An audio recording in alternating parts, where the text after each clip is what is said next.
Good evening and welcome to a special Thursday edition of Moen After Dark here on the College Football Mafia Network. I am, of course, Moen After Dark.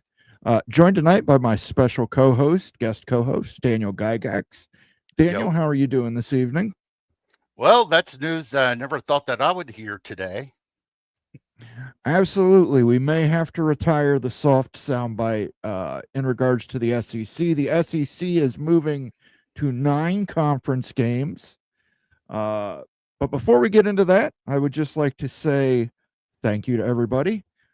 Just checking the stats and figures before we came on the air tonight. We hit our 5,000th subscriber. So thank you, everybody, for getting us to 5K.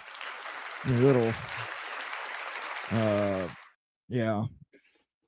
See, I could do something a little more special than just that. Let's do, you know what? We haven't heard you sing this one in a while, so let's throw this up here for you. Once I turn the volume up. Sucking you. And you're sick of it. I get it. And they've been sucking you, sucking you, and sucking you. And they've been sucking you, sucking you, and sucking you. And they've been sucking you, sucking you, and sucking you. And you're sick of it. I get it. Thank you to everybody who helped us get to 5,000. Now onward to 10,000. We will not rest on our laurels. We're going to continue to put out great content here on the College Football Mafia Network for all our fellow college football sickos. But tonight we are celebrating the SEC has moved to 9 conference games. 9 conference games. And you know, the Big Ten had originally said that they were not going to budge on the college football playoff until the SEC moved to a 9-game conference schedule. They now have. Does the SEC stick with the 5-11 model they've championed so far? Or does this change? Does this 9-conference game schedule with an additional 10th game, non-conference Power 4 opponent, does the SEC now move back in favor of the AQ model? What do you think of all this, Daniel? I think the SEC got called. Petiti might just say, okay, here's your 5-11, and the SEC might have to do it anyway because they won't have a choice. They're the ones that have been saying, hey, we want to do 5-11 for, I don't know, a couple months now. So, hey, we're calling you. SEC said, we'll go to 9. So 5-11 might be it. That's true, but let's keep in mind this was when the SEC was playing 8 conference games. They weren't required to play a Power 4 opponent. Now they're going to be playing 9 conference games plus a Power 4 opponent. Do they still stick by that 5-11, or do they flip-flop and say, no, give us an AQ model? And by the way, we're going to maybe scoop up some ACC teams and ask for even more automatic qualifiers. Well, scooping up the ACC teams, that's something I think a little bit different than what we're talking about with 5-11.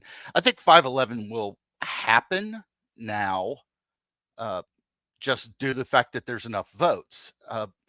If you go to an AQ, I mean, no matter what, the SEC is going to be able to lobby to get in 4 or 5 every year, no matter what, because, well, SEC.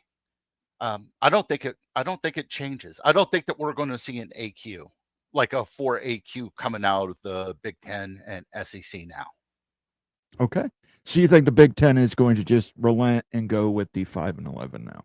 Yeah, because you now have the 9. Petiti got them to do the 9 conference games. Yes, he did. He held the line. He was firm on that. And today, Greg Sankey announced the SEC is going to 9 conference games. And not to be outdone, Jim Phillips, per Brett McMurphy of On 3, it's mathematically impossible for a 17-team ACC to play 9 league games. So how would the ACC do it? We have the highest rated academic schools of any Power 4 conference in ACC told on 3 Sports. We'll figure it out. One of the ones I hear proposed most often is that Notre Dame games could be considered conference games at somehow, some way. But it seems to me the easiest way to resolve all this is just Notre Dame to join the ACC. Well, per contract, the ACC, if the ACC joins before 2036 without buying out from the contract, they have to play in the ACC. ACC should have forced Notre Dame after 2020 to do something a lot bigger than what they do now, than going back to the regular, hey, we'll play 5 ACC teams. But ACC didn't have the balls to do it. Yeah, again, Jim Phillips, we always know he is never one to upset the apple cart or the clover cart, as it were, in this case. So not shocked, not at all shocked, but let's say hello to some people. We got a lot of people rolling in here. Say hello to some people. Special Thursday night show. Laura Weiss, Texas Tech Red Raider. She was first. She says, hey, y'all. Good to see you, Laura. Does a great job moderating for us here. Congratulations on the 5K, Laura. Conundrum, Sankey bends the knee to Sankey. I think you mean Sankey bent the knee to Petiti. Yeah. But I don't think it's about bending knees. I think it's about compromise. Conundrum says, now the SEC can plunge the ACC. I think that was going to happen anyway, but I think this accelerates it. This definitely accelerates it. And I think the Big Ten has to follow suit. And I think they need to come out tomorrow and say that they're going to require teams to play one Power 4 out of conference game for every team in the Big Ten, including you, Indiana. You will have to get rid of Bowling Green State University one season and actually play a Power 4 opponent. Scavin, yes, says evening, gentlemen. Good evening. Little less than a week away from Go Big Red. Bob Swanger's in the house. He says, hey, everyone. Good to see you, Bob. Mr. Ed is here. SEC needs to add UNC and UVA to take lots of losses for current SEC teams in a 9-game schedule. Maybe.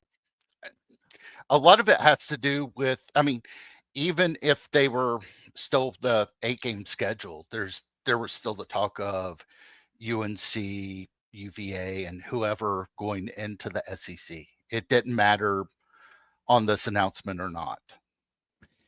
It did not, but with the new strength of record that the College Football Playoff Committee is going to take into account, which, again, we don't know what it is. It's proprietary. They won't reveal it. Who knows? They're probably not going to harp too much on win-loss record now as far as strength of schedule, strength of record, which is another reason the Big Ten need to add a guaranteed one out-of-conference P4 opponent. And honestly, the SEC and the Big Ten just need to get together and do a scheduling agreement. I mean, that's going to benefit both conferences, fans. You'll get to see a lot more Texas-Ohio State matchups, get these big games to kick off the season. I think it would be really great. But right now you've got like Iowa, Iowa State, Louisville, Kentucky. You've got Georgia, Georgia Tech. So there are other, I wouldn't say protected, but sure, by God, that they better play those games or you're going to hear legislatures throw a fit. I don't disagree with you, but I think selected games. I mean, listen, Alabama does not have a protected out-of-conference rival. No. You can have an Alabama versus a Big Ten team challenge. Yes. So you're right. Iowa, Iowa State, obviously the Cy-Hawk Trophy, that's important to maintain, but hey, let's get Nebraska, Oklahoma back on that schedule, guys. I'd love to see it. Let's do it. The architect is here. He says, congrats on 5K. Well, thank you guys for getting us to 5K. Daniel Gorby's here. He's a no. He says 5K thumbs up. MBM's in the house. Mafia, Utso face. StreamYard still has not figured out how to do custom emotes yet. I'm still bitching at them. So 5K baby. Fergie is here. Sco Buffs. Thank you, Fergie. Appreciate it. Saw you on the show on Wednesday, doing the Big 12 preview. Did an excellent job along with Coos. And congratulations to Coos of Coos' Corner. He had some pretty exciting news today himself, joining with 365 Sports in that community. Congratulations to Coos, friend of the channel here. We appreciate him joining us on Wednesday as well. Sean says, I hope everyone realizes that Brett Yormark introducing the 511 model caused all this to change. Maybe. Maybe. Well, I don't think it was actually Yormark's idea. This was kicked around by the SEC a couple months ago. And Yormark was the one that was saying, yeah, we'll take it. And everybody was like, what?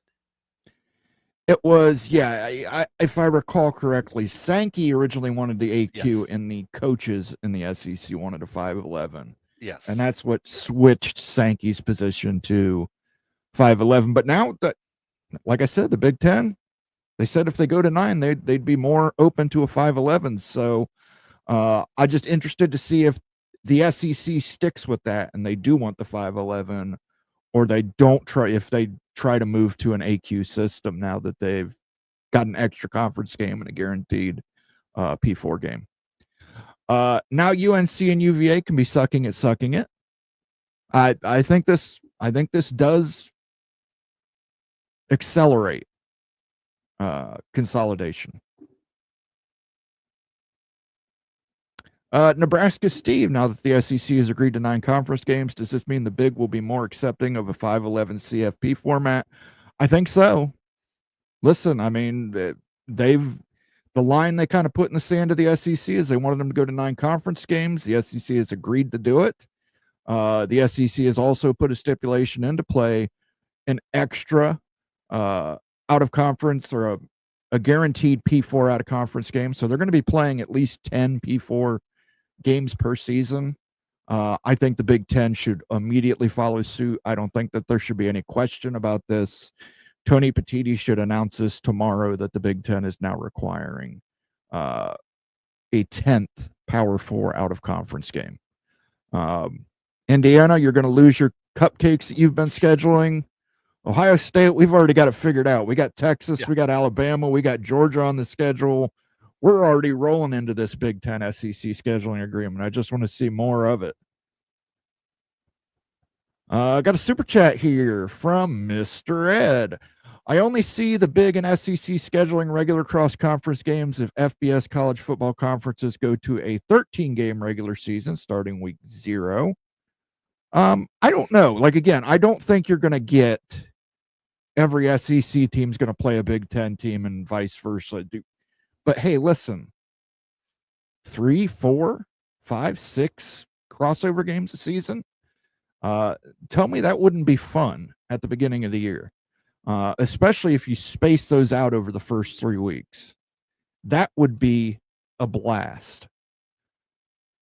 Thank you for the super chat, Ed. Now, there has been rumblings for about, I don't know, about 2 years ago, somebody floated it about playing a 13th game, that everybody would go to 13 games. We've been at 12 games for what, about 20 years each? Sound about right, give or take? Give or take. Yeah. So, because I remember 11 games for 20 years. Heck, I'm old enough to remember 10. But I can see that a 13th game, regular season game, could probably be forced, especially if you're talking about moving the schedule back.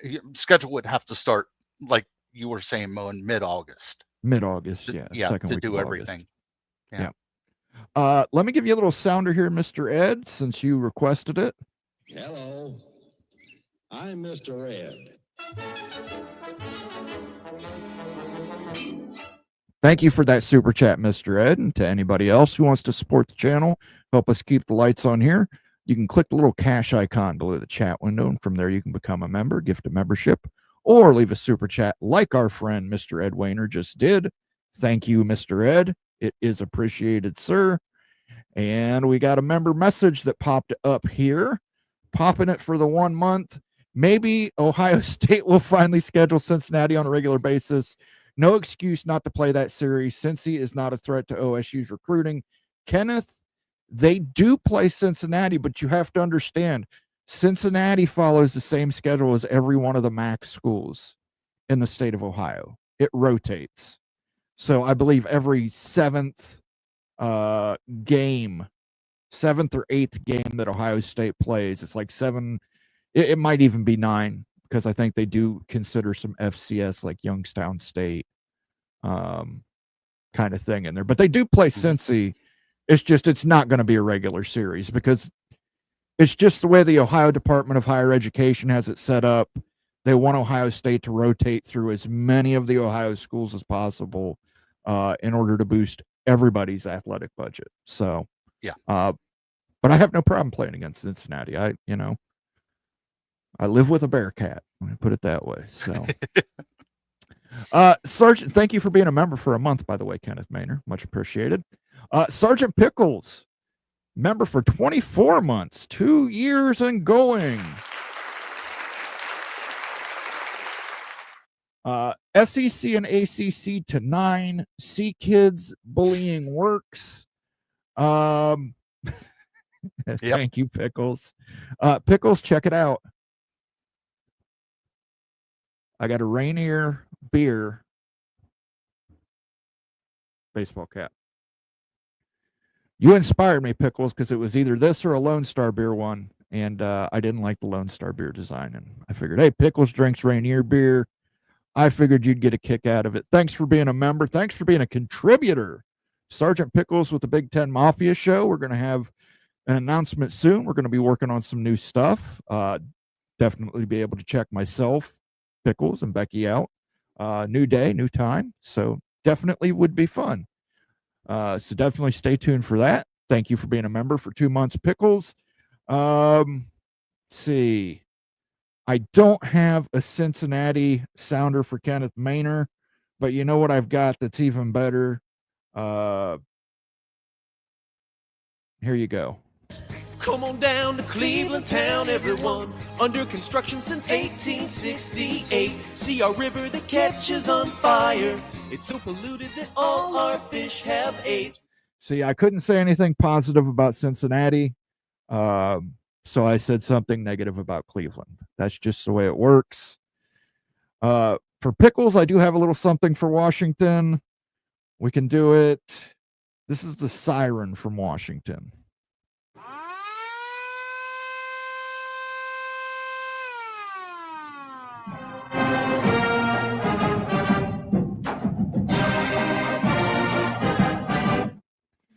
There you go, Pickles. There's a little siren sound for your beloved Washington Huskies. You don't want to sing the theme to WKRP in Cincinnati?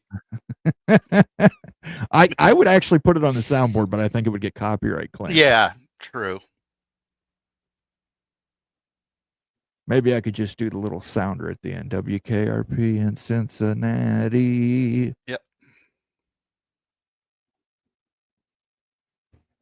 Heartbreak 25. How long will it take SEC fans and media to rewrite history that this was the plan all along and the pig was a non-factor? The press release will be tomorrow. Greg Sankey was on Paul Feinbaum's show, and I saw it, and Sankey was not. He was getting his kudos. This is something Greg Sankey has wanted for a while, and if you guys didn't know, the SEC is paying each SEC, or the ESPN is paying each SEC team an extra $5 million a year for that 9th conference game. So Sankey really wanted to push that. He pushed that out of conference game, that 10th out of conference game against a Power 4 opponent.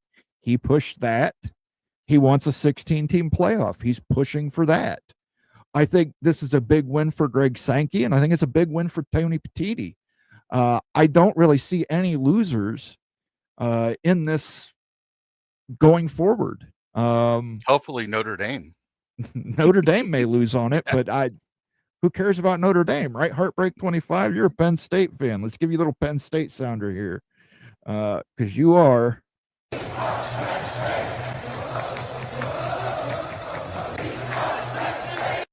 Thank you for the super chat, my dude. So with that extra 5-ish million, that will put the SEC and Big Ten almost dead even whenever it comes down to media money, because that was the little bit like that. Big Ten was getting, I don't know, I think it was like extra $4.5 million and change a year in media money other than the SEC. So this now puts it almost dead even. It's close to. Listen, Yeah. I mean, you're swatting at flies when you're comparing the Big Ten and the SEC number. It's when you start comparing the Big Ten and the SEC number to the ACC number to the Big 12 number. Yeah, it's well over half. Let's see. I'm trying to get back to where I was at. Hey, y'all, says John Dry. Good to see you, John. Sankey and Petitti's wives pick the 11.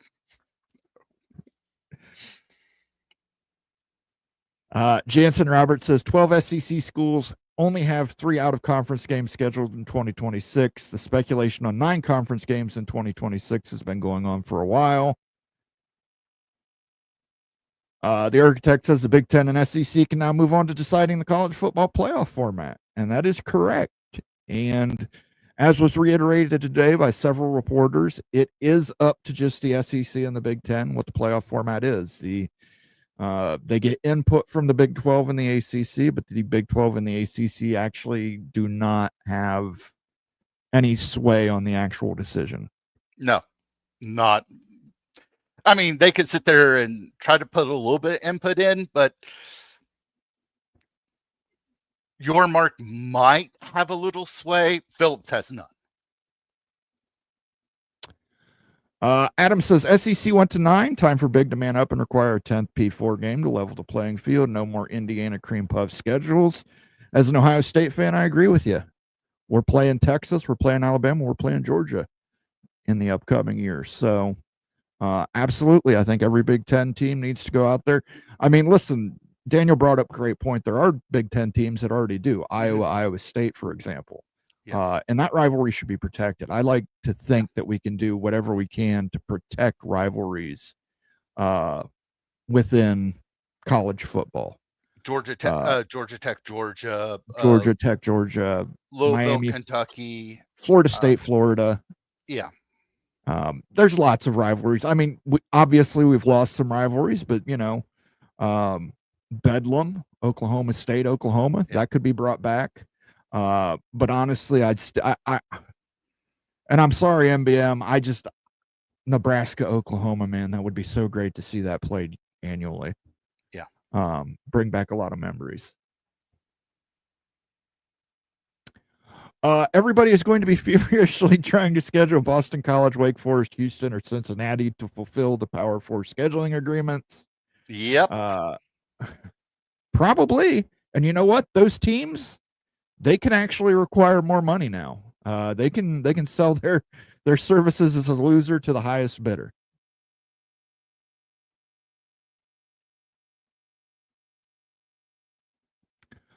There's not going to be a scheduling agreement. The SEC will play their rivalries. That kind of stuff is important to them. Well, they have to play a 10th out of conference game against a Power 4 opponent, Sean. That's required from them. So they absolutely could do that with a Big Ten scheduling agreement.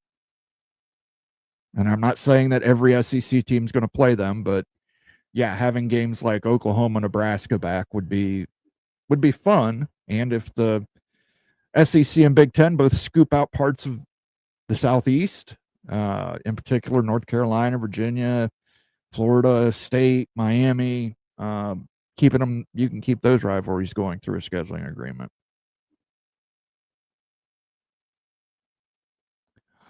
Big plus SEC may favor a CFP with 22221 AQs plus top 7 rated among non-AQs as scored by each team's intra FBS win total times opponent's average win total. I don't know. Again, we were hearing 511. Let's see. Let's see if the SEC wants to stick to that. We know the coaches were for it. Again, that was prior to a 9th conference game and a 10th out of conference P4 opponent. Some coaches may suddenly switch to liking the AQ model, and we may get a 16-team AQ model. Jansen Roberts, Notre Dame doesn't play 8 or 9 ACC games every year to help with a 9-conference game schedule. You can resolve that, Jansen, by forcing Notre Dame to join your conference. Which will not happen. Will not happen. Phillips doesn't have enough cannot put enough pressure on Notre Dame to do that. Because Notre Dame will sit there and pass the hat around and say, we're out of here. And make phone calls to a little place there in Rosemont, Illinois. MBM says a Big 10, Big 12 scheduling agreement. Let's go. I'll take it. I'll take if you give me Kansas, Missouri back. Have Kansas and Missouri play that rivalry game annually. I think that would be fun. Texas Tech. I think Texas Tech needs to go out there and start scheduling heavyweight schools. They're going to build that brand the same way Oregon did, and that's going to be playing everybody that's tough at the beginning of the season. Texas Tech needs to go out there and schedule Georgia, Alabama, Ohio State, Michigan. You may get your butt whipped, but it gets you major exposure. Ask Oregon. Oh, yeah. Adam says SEC Big can't do a scheduling agreement until you address half the SEC has a required out of conference rival. Again, there's still plenty of teams that you could schedule stuff with. Alabama does not have a required out of conference rival. No, and it's just going to take. I mean, if you pull up some of these schedules, like I'll bring up WVU, they don't have an open date until like 2031 or something ridiculous like that. I'm pretty sure if I pull up Big Ten schedules where they only have 3 non-conference games, they're probably the same way. I bet you a good chunk of the schools, they'll be 2030, 2031 before they have an open date. The SEC and ACC, they had 8, so that right there helped so they could put down 4 non-cons. That's the only reason why they have open dates. But good luck trying to get a Big Ten team, let's say in 2028, 29. It's going to be, I wouldn't say impossible, but difficult. Unless you're Indiana. True, unless you're Indiana. Yeah. The best well-rounded out-of-conference scheduling for the P2 is to schedule 1 P2 school, 1 school from the ACC or Big 12, and 1 G5 school. You're going to have a tough time convincing them of that. They don't want to play 2 out-of-conference Power 4 opponents. The way that it was recommended for the Big 12 was 1 other power school, 1 group of 5, 1 FCS. So you've got 10 power football games that you play because you got a 9-game league schedule. Group of 5, then your FCS. So I mean, but then again, you might have to add a game, but who knows? Yeah, we have no clue how this is going to work. For starters, we shouldn't be scheduling FCS teams at this point. I think we can just stick with FBS. We're in a G6 now at this point. We can stick with FBS competition, guys. We don't need to schedule FCS schools. True. The thing is, there are like Ohio State, the Ohio Department of Higher Education wants them to play an Ohio school every year. So we're going to have that. It's going to be one of our scheduled out of conference games. So one year that will be Cincinnati, and it will be a Power 4 opponent at that point. Tough Tony's here. He says the SEC won't want the 5-11 now. They have me wondering. We shall see, because I think this college football playoff format is going to get resolved pretty quickly here. And I believe that we're probably going to start looking more at realignment. Here's the thing. The ACC, nothing's going to happen quick. The ACC drop dead date, whenever you have to do your announcement for 2027, will be June 1st. Because they changed that up from previously where it was August 15th. So now where it's June 1st, so they would go 2026, then 2027, they would be out of the conference. So Yeah, I don't think we're going to hear anything soon. Maybe towards the springtime, let's say, I don't know, maybe April, May, say after the basketball tournament. Maybe. I don't know. I think sooner. I think you're going to hear by November, before the start of the new college football playoff. I think they're going to have 2026 planned out. Okay. Sean says, I'll bet Signetti feels like a doorstop. Wait a sec. That wouldn't be 26. That would be 27 schedule, because if they announce now, they would still have to do 26, and then they would be free to leave in 27. No, I'm talking about the college football playoff. Oh, yeah. Yes. The playoff format. I think that'll be done by November. Yes. As far as the ACC teams leaving, I don't know. That's going to be up to the SEC. Because I think the SEC is going to have to move first. Or yes. I shouldn't say the SEC. UNC is going to have to move first. Figure out what the hell UNC and UVA are doing. Becky, go Huskies. We only want one game. Vanderbilt versus Purdue. There we go. Man, I don't know. I think Vanderbilt might embarrass Purdue. I really do. And I don't think. I do. Listen. Purdue has got to be the worst team in the Power 4. You know what? There's a team that's going to get a lot of calls. A lot of people are going to be calling Purdue for out of conference scheduling. I picked Cincinnati not winning the game. Whew. Okay. Thank you for the super. Satterfield's got he's got a extremely burning hot seat there in Cincinnati. Well, I never agreed with that hire of Satterfield anyway, but thank you for the super chat, Becky. But I think if Vandy played Purdue, we'd hear this. Stop! He's already dead. Thank you for the super chat, though, Becky.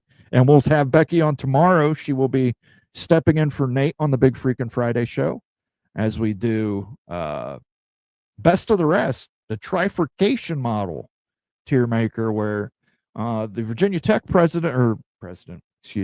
the athletic director has coined the term trifurcation, a potential of a third conference springing from the best teams out of the ACC and Big 12 around the 2030 season. So Argros says most Big 10 teams are playing power teams OOC. 2 years ago, all teams played 10 except for the cheaters. Yep. It's true, but I think it should be mandated. The SEC is mandating it. I think the Big 10 can follow suit.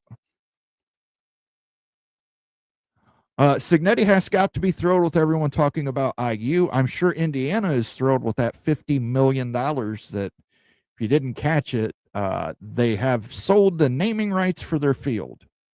So it is now Merchants Bank Field at Memorial Stadium. Here's the thing. Until Signetti showed up there, how many times, and last year's season, how many times did Hoosier football ever get talked about other than them just getting beat like a drum? Well, not awful. Not often. Not often. The COVID year, I believe they had a really good year. That was the year they extended Tom Allen. Yeah. And then they kind of went right back in the cellar after COVID. But, Nebraska had a good year, COVID year, and they extended Scott Frost and went right back in the cellar. So the COVID year aside, yeah, it's been a while for Indiana. It's been a while. True. I think it might be something like 35 straight wins Ohio State has over Indiana. I believe that. But they did beat Michigan. Indiana did beat Michigan here within the last few years. Yeah, I do remember last year. Indiana beat Michigan and Washington, who were in the championship game in 2023. Rod Nix is here. He says, what happened to Notre Dame when the reactionary ACC once again plays copycat to an SEC change? I don't know. I don't know what Notre Dame's going to do. My guess would be to finally figure it out and join a conference. And if I'm the ACC, I'm asking them to shit or get off the pot. Here's the problem. Like I said, I don't think the ACC has. I don't think that they've got that much leverage. I think that they could sit there and say, "Are you in or out?" And then Notre Dame will say, "We don't care what you have to say," because that's the way. Because they'll sit there and say, "Hey, right here in the contract, it says that we can do this, this, and this. Go bleep yourself." So I think unless the new renegotiated terms to the CFP has it where Notre Dame doesn't get the money, that's the only way that they're going to join a conference. Again, I think if it goes to a 5-11 month, Notre Dame's going to have to start figuring out its scheduling too. They've got Clemson on the schedule. They're probably going to lose USC. We're probably going to lose that rivalry game if Notre Dame doesn't join the conference. But Notre Dame's going to have to start looking at its schedule too, because listen, we don't know what the metrics on the strength of record deal with the college football playoff committee is now, but Notre Dame playing teams like Navy, and nothing against the service academies, Army, losing to teams like Northern Illinois. Notre Dame's going to have to figure it out too. Arizona. Here's the thing: Notre Dame's going to get the benefit of the doubt, just like an SEC team. Notre Dame carries a lot of weight. Yeah, but I don't think they carry more weight than an SEC squad. True, but they've got compromise. Notre Dame must have compromising pictures of somebody. I think a 9-3 SEC team is going to get in over a 10-2 Notre Dame, especially if one of those two losses is that Clemson loss at the beginning of the season. I don't know. Yeah, Arizona Buckeye 96 says it seems that the Big Ten still technically has one non-conference Power 5 opponent rule on the books. I read that they thought about removing it in 2024, but do not see that it ever was. Well, that can't be accurate because Indiana has gone out of their way to schedule non-Power 5 opponents recently. So that is definitely not on the books because Indiana has walked around it. Amazing Blue, $2 says mowing, jabbing my Wolverines already, for shame. I mean, I could do a lot worse. But here you go. I added this just for you, Amazing Blue. It's not the woe. It's actually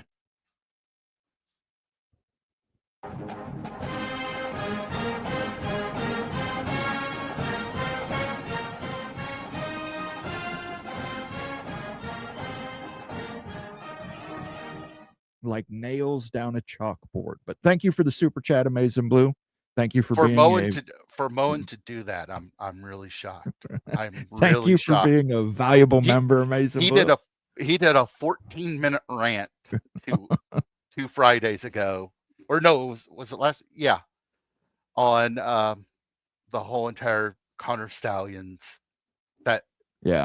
Just you ever been so mad you deleted 36 text messages? Let's just say that every Division I football team will pay that $20 million or $25 million for Natty. Just put it in the budget. Kenneth Maynard says ACC will go to 9 conference games too. NC State will use it as an excuse to quit schedule, losing to East Carolina. Amazing Blue says, my guy, we are both from Ohio, sir. Then why are you rooting for Michigan? Because this is...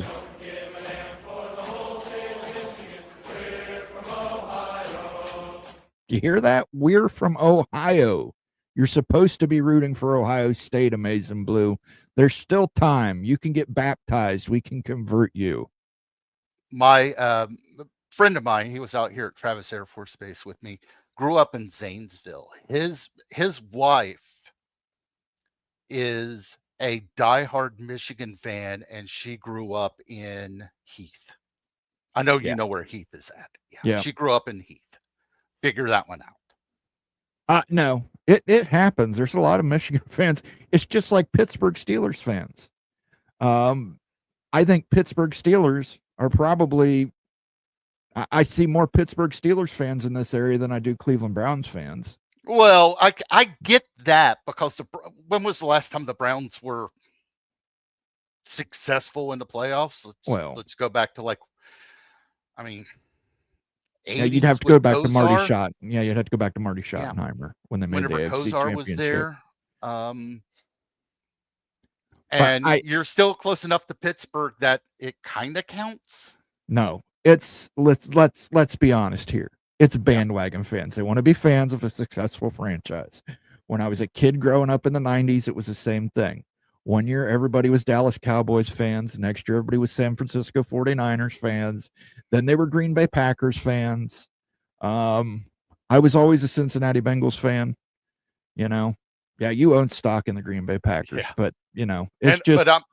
But I'm a massive Steelers fan. Always will be. It's just that, hey, I own a share of an NFL team. Yeah, you root against Pittsburgh in college football, but you support Pittsburgh. Well, you got to think of it this way. That would be the closest NFL team to me growing up was the Steelers. So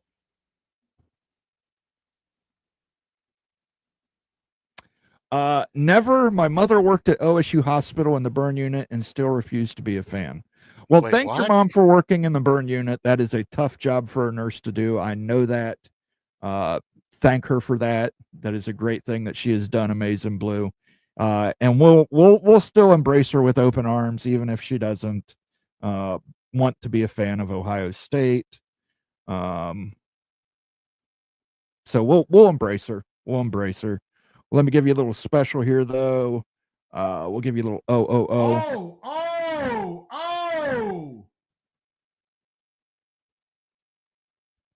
And another super chat from Amazing Blue. Diehard Cleveland Browns fan, Moen. We were meant to be frenemies. That's right. And I'm a diehard Cincinnati Bengals fan. How do you do it? How do you do it? I mean, listen. Yeah, you see how much I drink on the show. There's a reason why. But and it's the Cincinnati Bengals and the Cincinnati Reds. Well, I mean, the Reds have won a championship since you've been born. That was 1990. Yes. The Bengals, at least they get to a Super Bowl every once in a while, and then they've been to 3, and then they end up. I mean, they just choke. So I mean, here's the thing: Burrow could have won Offensive Player of the Year for the NFL. When was it? Last year, because that offense was great and that defense was absolutely bloody awful. Thank you again. Let's give him another. This is how you inspire kids to win football games. Men, there's a little crippled boy sitting in a hospital who wants you to win this game. I know because I crippled him myself to inspire you. Thank you for another super chat, Amazing Blue. He lets us know that his mother and father are both good people. He just fell to the dark side along the way. So but I get it. You know, a lot of people in Ohio when I was growing up were Michigan fans too, because John Cooper was the coach at Ohio State, and they got beated like rented mules every single November. What was it? 2-12-1? I think something like that. It was awful. It was awful. I still have PTSD over it. Scavin, yes, says Vandy versus Nebraska. Okay. I'd still rather see Oklahoma versus Nebraska, but if you want to have Vandy versus Northwestern, that might be a good game. Yeah. MBM says they're spoiler makers for a reason. They've lost that MBM. After the last 2 seasons under Ryan Walters, they have lost that. We'll see if they get it back. They did go to the, was that 2022? They were in the Big Ten championship game when Jeff Brom was the coach. Yeah. Yeah. Was that 22? 22 or 21? Yes. And that was actually before the Big Ten got rid of divisions. Yeah. And okay. the West just used because to be they were like 8-4 or something like that. Yeah, they were 8-4, I believe. And, yeah. and Jeff Brom left and they hired Ryan Walters from Illinois, and it was just a disaster. Yeah. And I think they made a disaster with this recent hire, but Vanderbilt Northwestern, that could be a fun one. G6 schools should never be able to schedule FCS opponents. American, Sunbelt, Pac, Mountain West, MAC-C, USA could do scheduling agreements. I have less of an issue with G6 school scheduling FCS opponents than I do with Power 4 school scheduling FCS opponents. Mm-hmm. Because I get it. You need a cupcake game, but those teams are not equipped to play against Power 4 teams, unless they're Appalachian State and the University of Michigan. But I mean, if you get right down to it, like let's say the Bobcats are scheduling the Penguins. I'm fine with that, or whoever. I mean, those FCF power games make the budget for those FCS schools. They need them just to balance budget. Absolutely. And well, I'll play you this one here. Well, that changes pretty much fucking everything. Count me in. This 9 games, it does change everything, and maybe we see the SEC move away from FCS opponents. It would be nice. I think there's plenty of FBS teams in the G6. I think it's a little more fair than an FCS opponent, but yeah, just me. Thank you for the super chat, Kenneth. Again, thank you for being a member.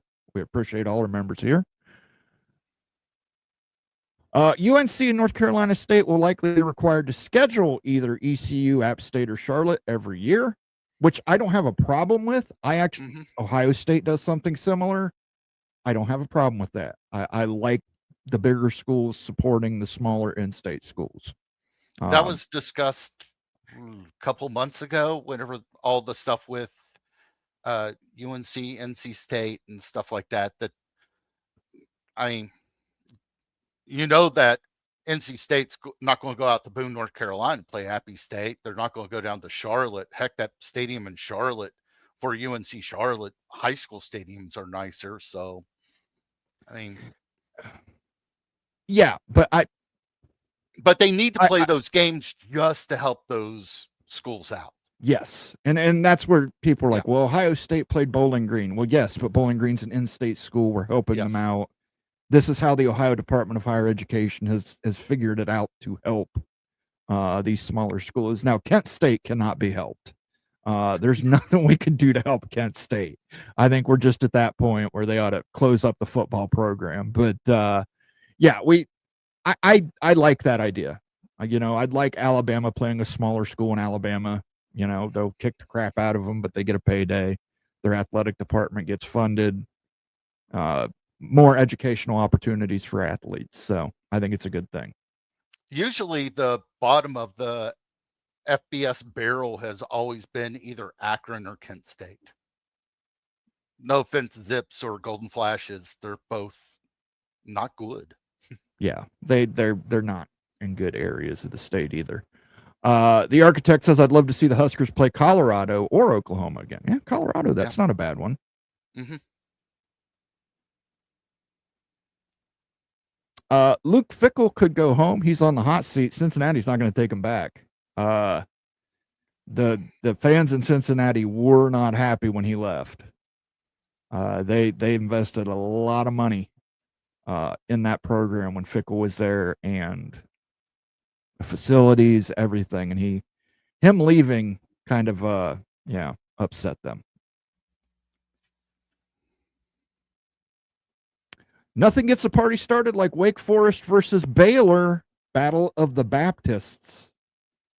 Okay, Yeah, I did not Baylor's know a that lot Wake better. Forest were Baptists. There you go. I learned something. Yeah. FCS need the games versus Power 4 to offset debts from sports. Exactly. Okay, I get that, but then make it a 13th game or make it a spring scrimmage.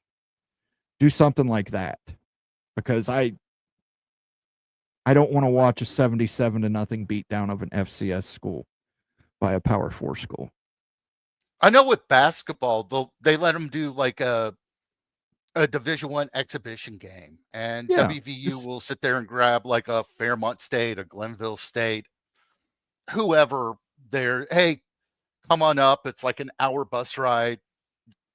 We'll pay you blank, blank, blank, and you'll get shut out by. I mean, you'll get beat down by 50 points. Absolutely.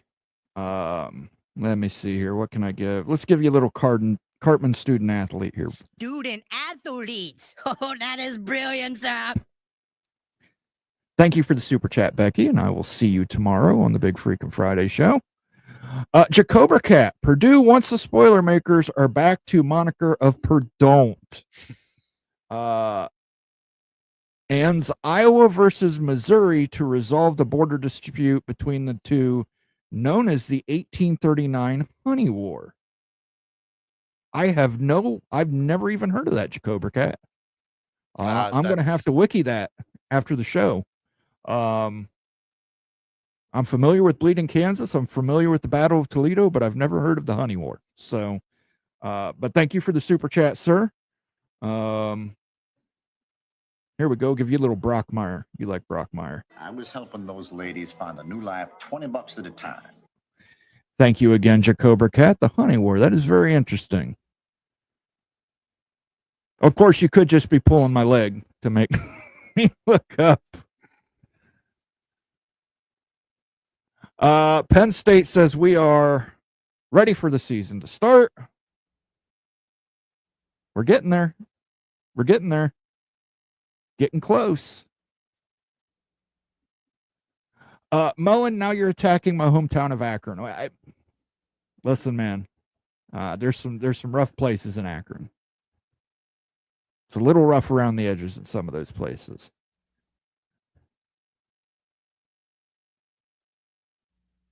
Never forget, Portland State beat a team so badly from D2 that they quit football.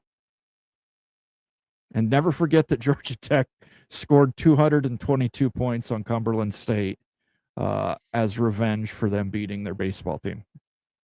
That was a Heisman upset. Yes. Yeah. He forced them to contractually field a team, and then he went on to score 222 points against them.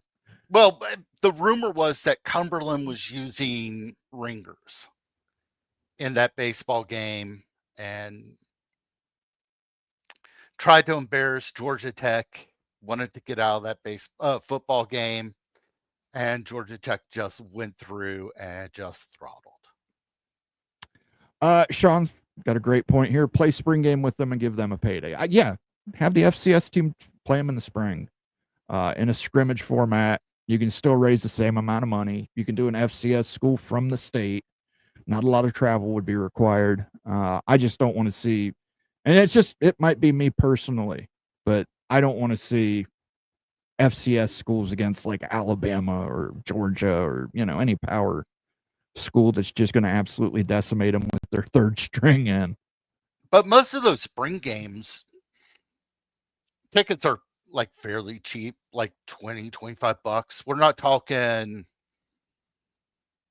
talking full load ticket prices for those games. So if a FCS team's got their hand out and expecting $1 million, it won't happen. Yeah, I don't know. Yeah. Becky says, I'm only curious why the Big 12 would be the one poaching if both Fox and ESPN are paying, but only ESPN is paying for the ACC. If Fox declines them and ESPN decides to keep the ACC, no one is leaving. I think the Big 12's expansion is further off than the Big 10 and the SEC's. Yes. I think it comes in the 2030, 2031 season when they are open for new media negotiations. This contract ends in 2031, so let's count back maybe 2029 as whenever people are going to start talking to everybody that does a broadcast. I mean, so, and also that buyout lowers down to 75 million in 2030, so they can negotiate that down. But really, it just depends on big scoop, small scoop. It just depends on how many teams the SEC takes, how many teams the Big Ten takes. If let's say the Big Ten, let's say the Fighting Irish finally say, "Hey, Petiti, we're in." You'll probably only see one other school go into the Big Ten. They don't need to have other schools. Then let's go ahead and SEC might say, well, we'll just take 2. I mean, there's still a lot of value unless they really chop up if the 6 best players out of the ACC are gone, the ACC is in big trouble. But if there's enough good schools, ACC could hang around. Yeah, but again, I think this comes down to the new media partner. The new media partner is obviously going to be. I don't see the Big 12 sticking with ESPN Fox in 2031. I do believe they're probably going to move towards Warner Brothers, and we still know everybody's still paying premium for sports. That does not seem to be going away. I still think that it's going to be. They're going to want at least one traditional broadcast partner just so that they can get their games on broadcast TV. Okay. You can make a deal with CW. I mean. Yeah. So, well, I don't know how deep CW's well, they spent quite a bit of money to get NASCAR. But I don't know how deep those pockets are. The pockets aren't as deep as like a NBC, CBS, Fox, whoever. Oh, so you're going to at least want one traditional broadcasting partner. Just to have the games on broadcast TV. Yeah, I own Warner stock. You're right. Those pockets never seem to fill up for me. Moen, look it up. Swear it's not a 2 Gals 1 Cup video, but with honey. Also play that tortoise's sounder. Okay, he wants the tortoise O face. We'll give it.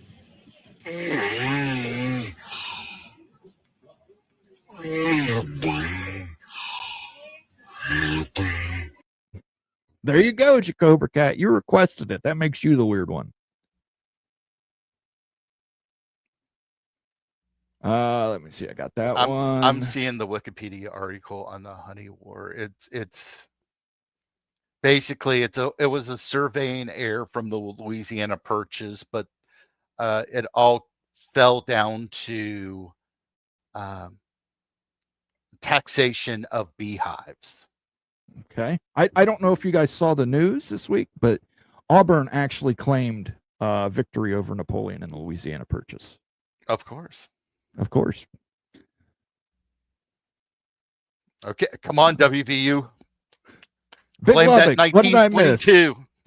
The Big Lubbock, who was first an hour some into the show. Hello, hello, the Big Lubbock, because we know you're always first. Javier, good to see you, Javier. College football has always been fixed. Same teams at this point have two leagues, Power and the other smaller schools make another league. Then you can have like a soccer, a champion of champions game. You can, but is it going to be a competitive game? No. You know what I mean? Like, is a G6 champion going to be competitive against the Power 4 champion?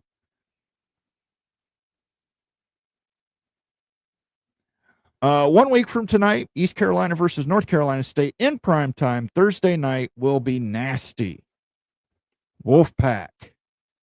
I do have a Wolfpack sounder here. Here we go.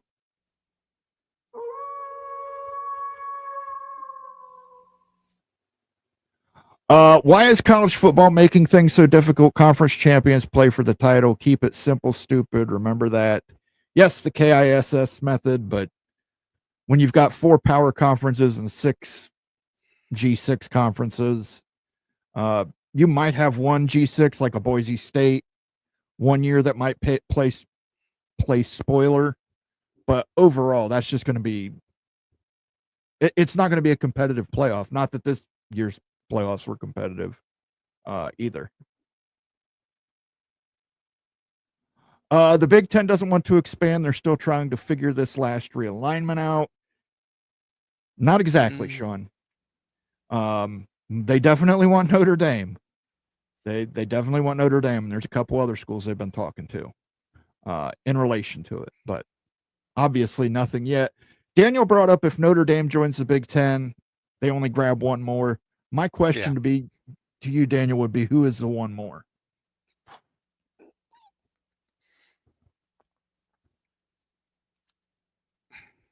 Georgia Tech. So you're just going to have Georgia Tech out on an island by itself? Yes. Because, well, then again, like it all depends on what happens at UNC. You do want to get into the Carolinas, but getting into the Georgia market, getting into that Atlanta market, that's a lot of TV sets that they can charge a premium for the Big Ten network. Fight On says Warner is supposed to merge with Paramount mid next year. That's news to me. I have not heard that. Paramount was just bought by Skydance. Skydance, thank you. Yeah. That just cleared a couple weeks ago. And Warner's talking about offloading stuff from their catalog. So I don't know how. There's no way. I don't see that happening. I think you might have some regulatory issues too. Yeah. Auburn claimed a national title from 1910. Like 10 schools were undefeated, and Auburn lost to Texas.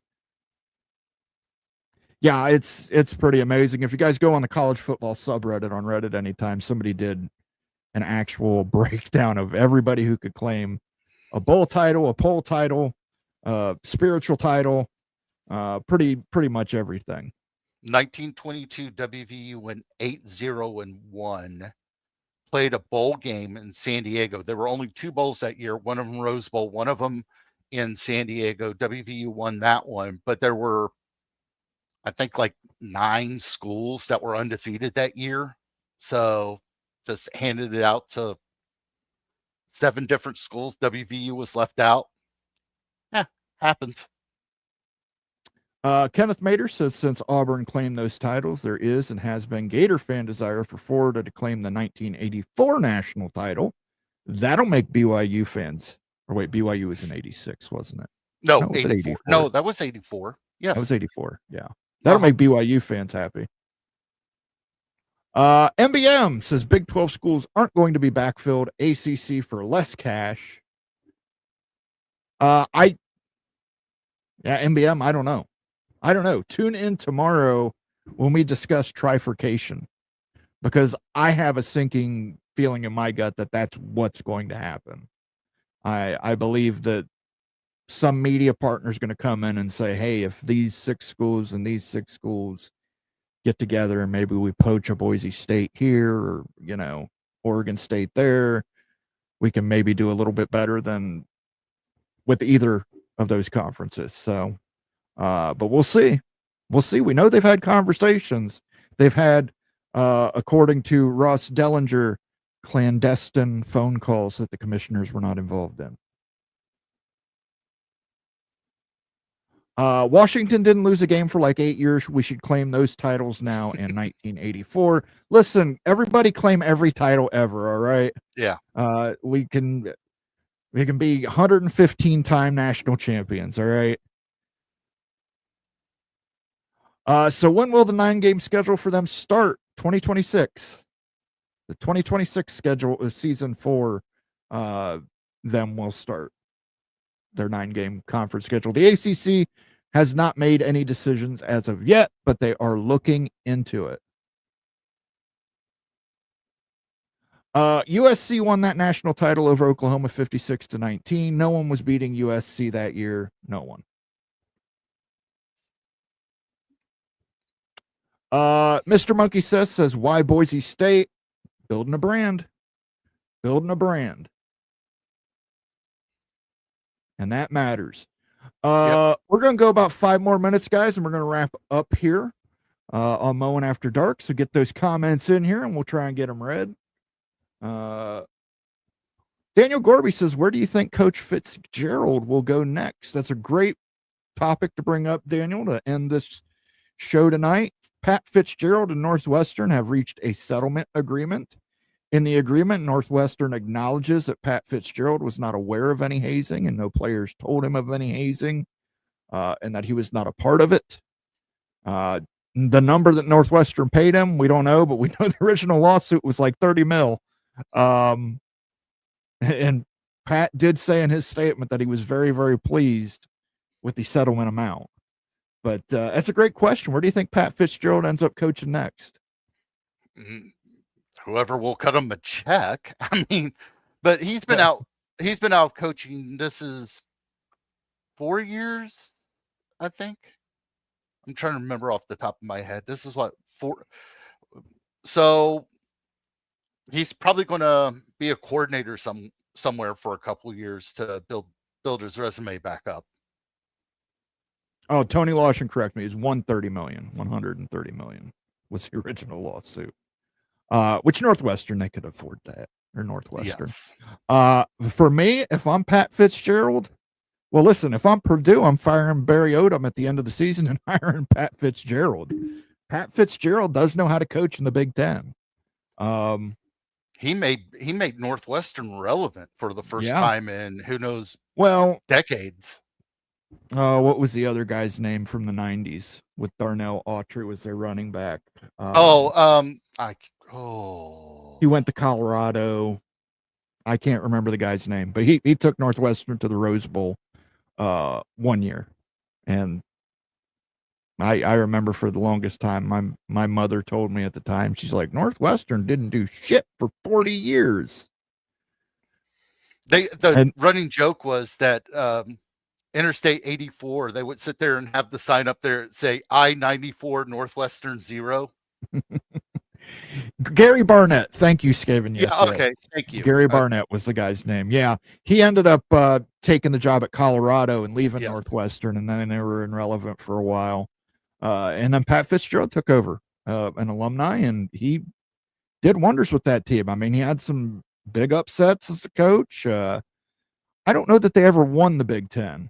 I think they played for one Big Ten title, but I don't think they ever won the Big Ten with Pat Fitzgerald as coach. But the 1 year they made it to the Rose Bowl, Ohio State it was the 1 year they didn't play Ohio State in conference, and they had the same conference record. This was before title games, and because Northwestern hadn't been there, it had been the way it used to be. The tiebreaker in the Big Ten was who hasn't been there the longest.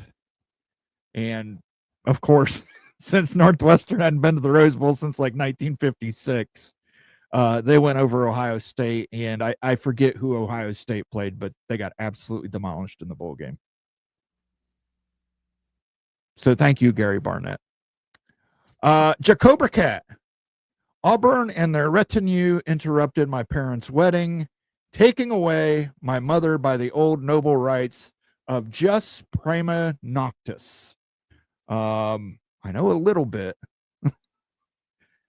Jus prima noctis. So that's something at dark involving justice. I don't know. I'll have to ask the old lady on that one afterwards because I don't. Jacober Cat, man, you got me stumped. You talking honey wars? First night rights is what Vox Quindaro says it means. So I was about to say my Latin's a little rusty. Okay, so I get what you're saying. You're saying it's a medieval ceremony. The king has taken his rights with the bride. Yep. I get it now. You gotta put it in English for me and just say, Auburn was the king, rode in, banged my mom, took off. That I understand. I understand, Jacober Cat. Let me see if I got another sounder here for you.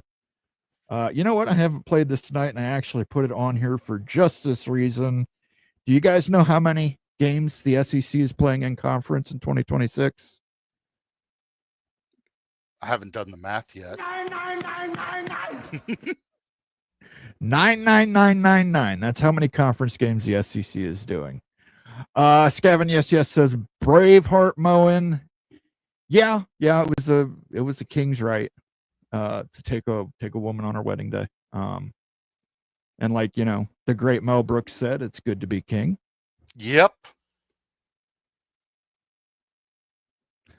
Proletariat do not have rights. Almighty Finn says in 1995, Northwestern and Ohio State had the same conference record and didn't play each other that year. Besides, NW beat Michigan that year. OSU lost to Michigan, then Tennessee in the Citrus Bowl. Yeah. And I'm pretty sure they got their ass handed to them in that Citrus Bowl. That would have been Peyton Manning was on the team then. Hold on. Might have been T. Martin. No. Or was T. Martin after Peyton?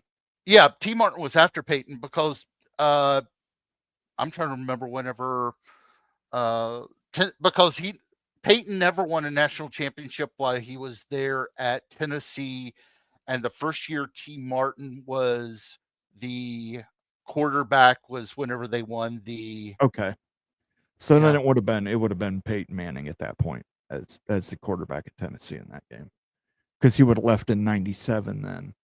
Yes, and been first overall pick to the Colts. Yes. By the way, Hunter S. Thompson, if you guys have never read the letter, look up the letter, Hunter S. Thompson, Ryan Leaf. He implores Jim Irsay that Peyton Manning is going to be the biggest bust in NFL history, and Ryan Leaf is going to win multiple championships. And at the end of the day, I think there's a follow-up letter where he goes, well, I guess I was wrong. Yeah. Peyton's sophomore season, Almighty Finn confirms it was Peyton. T. Martin was after Peyton, and Martin won that natty. I do know they won in 1998.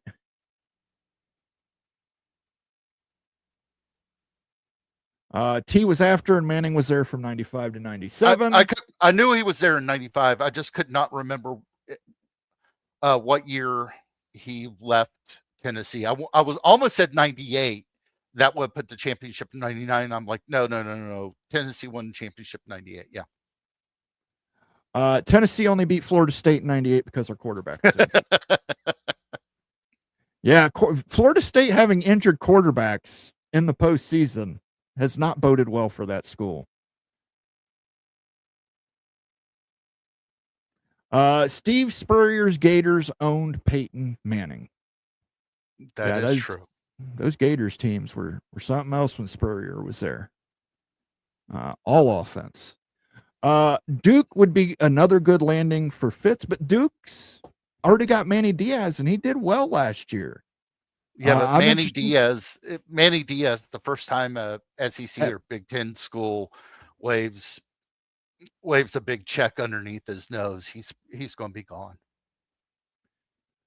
Yeah, listen, I don't know that a Big Ten school is going to. An SEC school might. I still think they're going to wait a few years, see how Manny Diaz does. He's doing a lot with Mike Elko's kids. Let's wait and see what Manny Diaz has, because he did not do well his first stint when he was replaced Mark Richt at Miami. True. Amazing Blue. Yes, Tennessee fans were upset that Woodson won Heisman over Manning in 97. Yes, they were. There he goes, one of God's own prototypes, a high-powered mutant of some kind, never considered for mass production, too weird to live and too rare to die. Dr. Hunter S. Thompson, Fear and Loathing in Las Vegas. One of my favorite books. Stanford first, Cal second, Duke third. I think he's saying the Big Ten's realignment options. Or maybe he's going by Fitzgerald. Fitzgerald at Stanford would work really well if Frank Reich's really not going to stick around. From what's being said is that he's only going to be there this year, and he's doing it as a favor for Luck, because Richt was a coach He's there, offensive coordinator in Indiana. Yeah, doing it as a favor because Richt doesn't want to coach, so he's just going to be there for 1 year. I mean,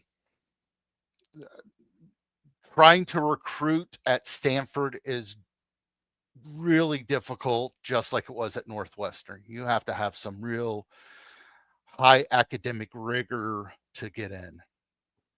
That's true, but the same's true of Northwestern. True. Trust me, I applied at Northwestern. It's a very difficult school to get into. So he's got experience in that. So I think I applied to Duke leaving high school knowing that there was no way I was going to get in. Way. Yeah. There is no way. But yeah, Stanford, I think it would be a perfect situation for Pat Fitzgerald if they can pull it off. Cal, not so much. They're going to stick with Justin Wilcox as long as that administration lets him stay there, no matter. God, that's a mess. That is such the question a mess. is, are they going to let Justin Wilcox coach, or are the boosters going to continue to push to have Ron Rivera coach that team? No. Yeah. I'd be more worried about Justin Wilcox choosing to stick around at Cal. Here's Ron Rivera and all those boosters are making a bigger mess of what's going on there. You thought Schiano at Tennessee was a mess. This is just as big out here. Jacober Cat says Iowa broke Pat Fitzgerald's leg during his Northwestern Rose Bowl season. Then Iowa fan mailed him a Herky stuffed animal while he was in the hospital. Classic Iowa nice. I don't know. It seems a little passive aggressive to me, Jacober Cat. A little passive aggressive on that front. But we'll go ahead and play the Iowa fight song for you.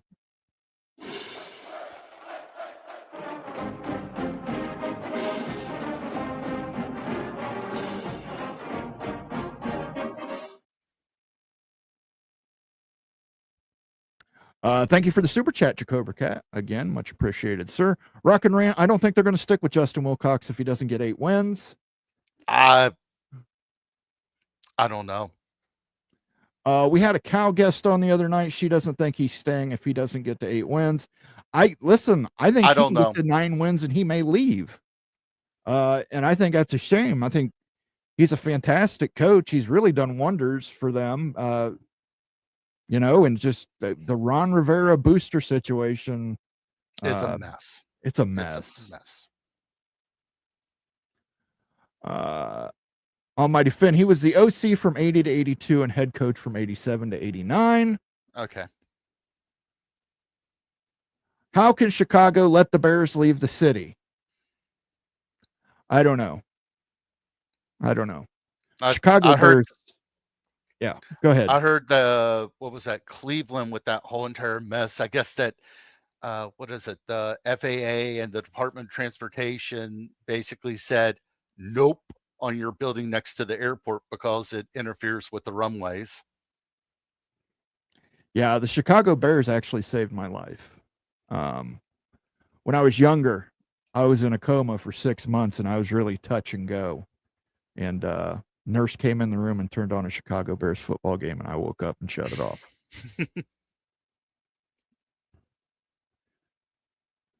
Jacobercast says, "Go Hawks."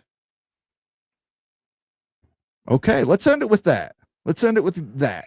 Go Hawks. We're going to let you end it with that, Jacobercat. I appreciate everybody who's tuned in tonight on this special episode of Moan After Dark on Thursday. I want to thank my special guest host, Daniel Gygax. Thank you for being here, Daniel. I want to give special shout outs to Mr. Ed Wayner, Kenneth Maynor, Sergeant Pickles, Heartbreak 25, Becky Go Huskies, Amazing Blue, Jacobercat. Thank you all for your super chats and membership pops and all that good stuff tonight. I want to give you guys a reminder, tomorrow at 8, myself, Wild Ute, and Becky Go Huskies, we will be doing a tier maker of the Trifurcation Conference. The best of the Big 12 and best of the ACC. We're going to try and put it together. We can't wait to read your comments on how we got it wrong. So make sure you tune in to that. I want to thank everybody for coming out tonight. Thank you again for the 5,000 subscriber mark that we hit today. Much appreciated, sir and madam. We will catch you guys tomorrow. Everybody have a good evening. Have a good Friday. And we'll catch you on the flip.